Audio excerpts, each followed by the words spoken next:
Welcome to JWL Sports, where we review all the best sports clips from around the world. Now you're probably wondering, why should I watch over here instead of anywhere else?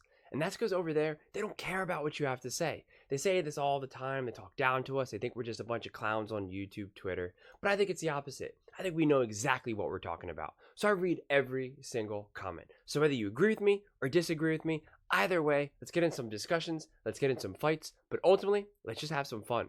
And please do consider subscribing. We are building an amazing community here, and I would absolutely love to see you part of it. I want to build something that we all genuinely feel connected to, something that we're really excited to be part of. I think we're well on our way to doing it. So without further ado, let's get to it. We're watching a clip of First Things First, talking about Nick's tiers, his quarterback tiers, Mahomes Mountain, whatever the heck we want to call it. There's really not a lot to say until we obviously see what he's going to list, but I'm sure we'll be not so happy with what he has to say, and I'm sure whatever I have to say, where I move the quarterbacks, plenty of people will also not be so happy. So either way, let's just make a whole bunch of people unhappy.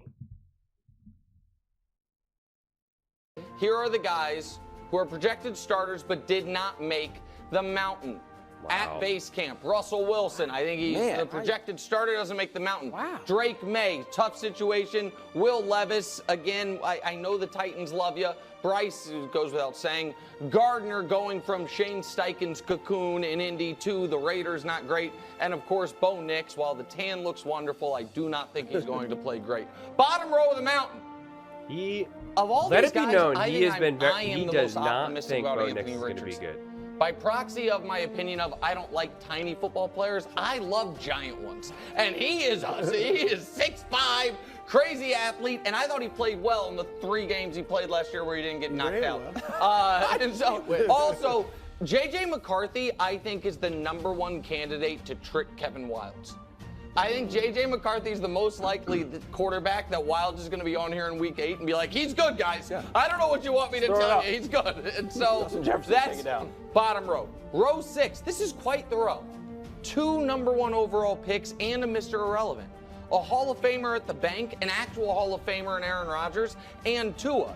This maybe shows the depth of quarterbacking in the league this year. You guys know I like a number of these guys on this row to a degree, and you have Tua, who's led the league in multiple categories for multiple years. Aaron, obviously, who, even though he hasn't thrown for 300 yards in how many games? 23 games and, almost 1,000 days at this point it's got to be. Right. It's quite the row. Row 5, all 5 of... Okay. First off, we cannot put Baker in that level with Brock Purdy or Cousins or Tua for that matter. These are better quarterbacks. Purdy has gone to back-to-back NFC Championship games and a Super Bowl. Okay? He has shown way more poise and leadership and maturity than Baker or Kyler for that matter. Kyler has some really exciting aspects of his game, and of course his career was somewhat derailed by injury, whether his own injuries or other players. So he's a little bit harder to judge. I'm curious to see what his career becomes. I don't think his game will age particularly well personally. I'm not anticipating him having this great season. Rodgers is difficult because he's older, and so I don't know how we consider what he's done in the past. But I think he is also not on the level of Baker Mayfield right now. He is a better quarterback, without a doubt. And he's better than Kyler. And he's going to be better than Tua, quite frankly. And honestly, he will probably be better than Purdy and Cousins. If he's healthy, if Aaron Rodgers is healthy and makes a full recovery, he's better than all those quarterbacks. No question. He's better than Dak Prescott, without a doubt. So I just don't know. And again, now that we see this next list, I don't know how you're putting Dak Prescott above Cousins, Purdy, Rodgers. I just don't see it, or even Tua for that matter. I don't see it. I really, really don't. It doesn't make sense to me. Of these guys have huge years in front of them as far as what it means for them. Jordan Love, as much as people, no pun intended, love him, only really has 2/5 of a season of great football under his belt. But there's a lot of hype there. I believe Trevor Lawrence is about to get a massive deal based on the promise he showed as a prospect and, at the 15-game stretch in the middle of his career, but he's got to actually have a full, healthy season doing it. We know what's on the line for Dak. Jared Goff's trying to get a contract and trying to continue building on that momentum. And Jalen Hurts, what is the outlier year?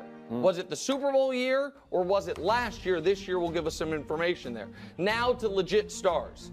Even though Kevin Wildes, screamed at me about Justin Herbert, one of the many things we yelled about this week, I think Justin Herbert and Matt Stafford actually have a lot of similarities. The talent is obvious from the very beginning. The winning didn't come for Stafford until he left Detroit. It has not yet come for Herbert, but you know how good of a player they are. Lamar, two-time MVP, the playoff struggles notwithstanding. And then there is Caleb Williams, who I believe will be one of the 10 best quarterbacks. It is crazy that he's putting Caleb already on the level of two-time MVP, Lamar Jackson, Super Bowl winning quarterback, Matthew Stafford. Like, that's wild. I understand we can be high on Caleb, and I think Caleb will be great. But now he's also putting CJ Stroud above Lamar Jackson. And, I actually am kind of dumbfounded by this. I really am. In the league the moment he sets foot in the league, and unlike the other rookie quarterbacks outside of maybe JJ, is set up wonderfully with weapons, offensive line, potentially a good defense. Third row, I feel badly for these guys because these guys don't deserve to live in a world where none of them will ever be able to say they were the best quarterback alive. They all have the talent to where they could have been able to say that in a more just universe in a different football era. Blame your parents for when you were born because the guy at the top of the mountain's not going anywhere. Reveal the next row. Of course, there's no one on the next row because nobody deserves to be within spitting distance of the namesake of the mountain. Also, WWE superstar yesterday. If you saw him, even though using your rings is brass knuckles, it's a little harsh for me, but whatever you got to do, Patrick. There he is. It goes without saying, the top of the mountain. Brew, your thoughts on post-draft Mahomes Mountain? Well, I'm a little iffy on the criteria. Oh, yeah. But if it's not high school and college accolades, then I think Brock Purdy and the Prince should be switched. I think that's fair. Is that fair? That's One's totally been to fair. a Super Bowl, won 4 playoff games, been an MVP candidate, 4th in MVP voting, and one has been a disappointment to this point. He's not been a disappointment. That's too harsh. Too harsh. Close to a disappointment. That might be a tad bit harsh, but close to a disappointment. So switch those two. But my main thing is Lamar. Oh, a little triple taste. Lamar should be moved up to the next level because which one of those guys, Burrow, Stroud, Allen, has an MVP? I'll wait. Yeah, nobody does. None of them. Let alone 2. All right, and none of them, Burrow's been further than Lamar, but Lamar, let me ask this one too. Burrow, a A-list receiver, right, for the bulk of his career. Allen, A-list receiver for the bulk of his career. Not yet Stroud, but he will this year. Lamar has never had an A-list receiver. It's not for lack of trying. They've Really? spent more, yeah, they've spent more OBJ was old. We knew he but wasn't as far as A-list. draft capital, they've spent more on the receivers than Bateman any team. can't stay healthy. Hollywood wanted out, and he's not A-list anyway. All right? And Zay, we'll see. Right? No, we'll see. I like Zay. We'll see.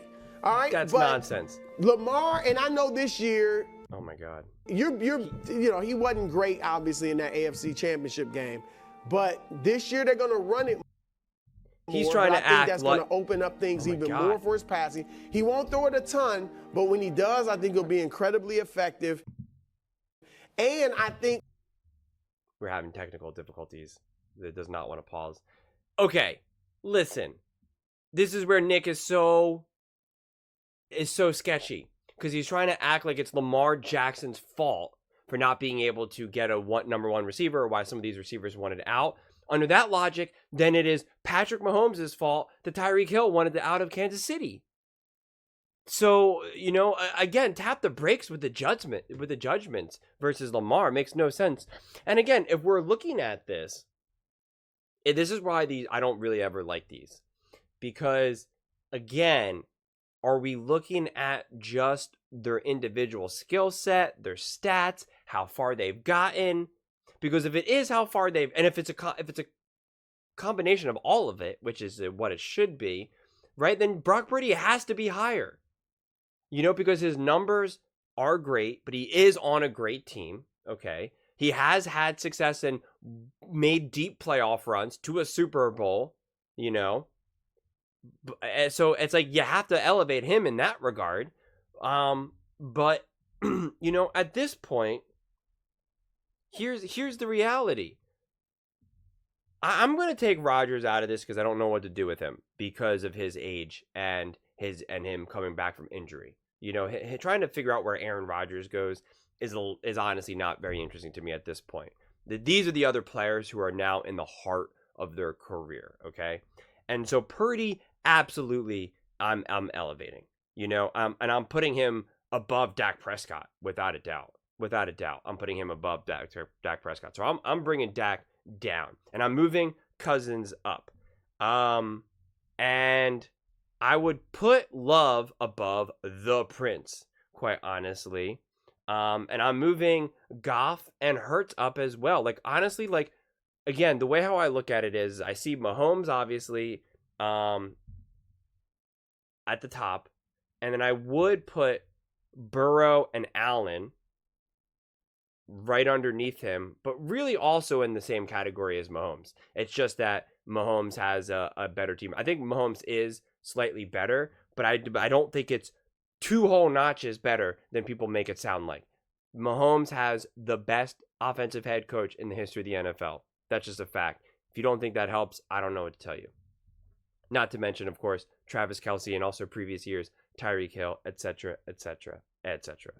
CJ Stroud is up and coming, obviously. I think he's great, but he is not on the level of a Josh Allen just yet, nor a Joe Burrow. Can he make that leap, this season or the next season? Absolutely. Absolutely. I'm very high on CJ Stroud, without a doubt.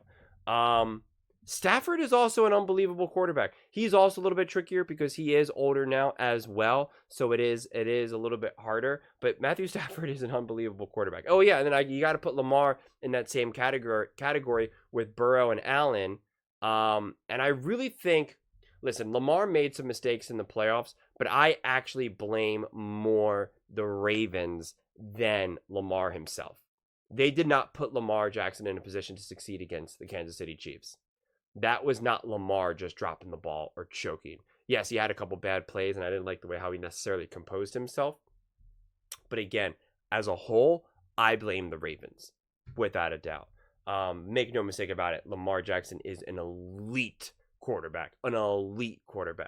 And Burrow and Lamar and Allen, physically and talent-wise, are on different levels than a Jalen Hurts, a Brock Purdy, obviously Dak, Kirk Cousins, and even Goff. And so I put those up there, and then I would put now in this other category, which I think they all have their pros and cons in different aspects, whether it's pure athleticism, whether it's leadership, whether it's ability to handle the moment, whether it, whatever it is. And that's where I'm going to then put, Love and Hurts and Goff and Purdy in that category.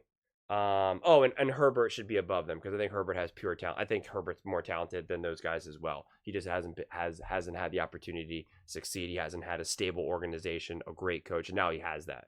So I would put Herbert. This is always difficult to do, quite honestly, because it just gets so messy very quickly. And I do think Trevor Lawrence will succeed in the NFL and be better as well. I think he's a much better quarterback than people give credit for. But the problem is he's had some injury issues, that he's had a rough start to his career with terrible head coach, an unstable franchise. So I think, he needs to be kind of given a little bit of grace and not automatically want to bury him. But I think Love also has tremendous potential, but I think we also do need to see more than him. But I think Love is better than Dak. Goff is better than Dak. Hurts is better than Dak. His peaks are higher than Dak, but Dak might have more of a consistency factor. But I really think Hurts will ball out this coming season. I would be shocked if not. I put Cousins on the same level as Dak. And, you know, I'm really putting Dak in the category of Kyler. I'm putting Dak and Kyler above Baker, Tua above Baker. I would put probably Dak, Kyler, and Tua in their own little category, quite honestly, and Cousins in their own category. Um, and I'm putting Baker at the bottom, actually, at the way bottom. Out of all these quarterbacks that I can choose from, Baker is the last quarterback that I'm picking, without a doubt. And then that's when you kind of then work your way up to Hurts, Goff, Love, Trevor Lawrence, or maybe Trevor Lawrence is again slightly below that group. He's got like 1 foot in, 1 foot out. And then, you know, and again, I don't really know what to do with Caleb. I think trying to predict that Caleb is going to be, 1, 2, 3, 4, 5, you know, essentially top 5 quarterback in the NFL from the jump, you know, maybe. I don't know. He has the talent, but it's just, I'm just not going to just, you know, make that up and just guess and say that I have any idea. But in terms of pure talent, I still think when you're just looking at talent and nothing else, it's definitely obviously Mahomes, Burrow, and Allen. They're really, and Lamar, they're really on another level. And the rest is then, well, okay, can you have success? What are your pieces? Who are your coaches? How do we get you, you know, in a better place? But yeah, I mean, like I said, doing this mountain is always so convoluted, and it's just, you know, because I just don't know in what, you know, like how we say Purdy. The reason why I always struggle to do this is because it's just hard for me to process when I look at this and I say, how is Brock Purdy on the same level as Baker Mayfield? Like it just doesn't make sense to me when you look at what they've done. So it's like, so then what are we using as the criteria? You know, when we say that Caleb Williams is as good as Lamar Jackson, what are we saying then? What is the criteria? And like, as I was trying to do this, I'm like trying to like figure it out in real time, and I'm just like, I'm fumbling over the names and this and that because I'm just like, it's hard for me to really make sense of it, because how are we going to say that Caleb Williams is as good as Lamar Jackson? It just doesn't make sense to me. It really, really doesn't. How are we going to say that Dak Prescott is as good as Goff or Love when Love destroyed Dak Prescott in the playoffs? And Goff has been to a Super Bowl, has been successful on 2 completely different teams with 2 completely different coaches, 2 completely different offenses.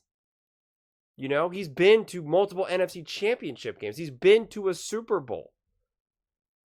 So you know, so I don't understand, you know.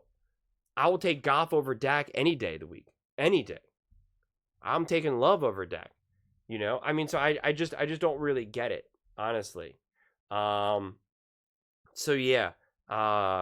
This is I wasn't expecting this to be as tricky as it was, but it's definitely, let me know if you guys can make better sense of this, because again, I'm looking at it, I'm trying to figure out like where would I put all these pieces, where would I move them around, and it's just like I don't get it. I really, really don't.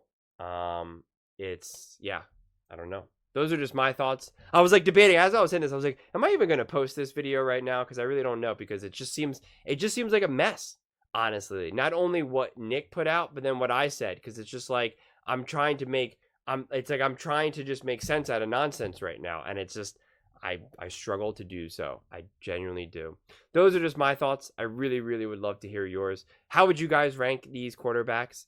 Do you think Nick has it right, or, you know, where would you move them? Let me know in the comments below.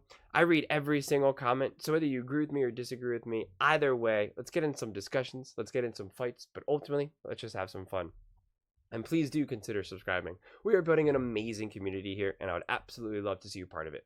I want to build something that we all genuinely feel connected to, something that we're really excited to be part of, and I think we're well on our way to doing it. And please don't forget to give this video a thumbs up, as it really does help with the visibility and the algorithm. Thank you so much, and see you next time.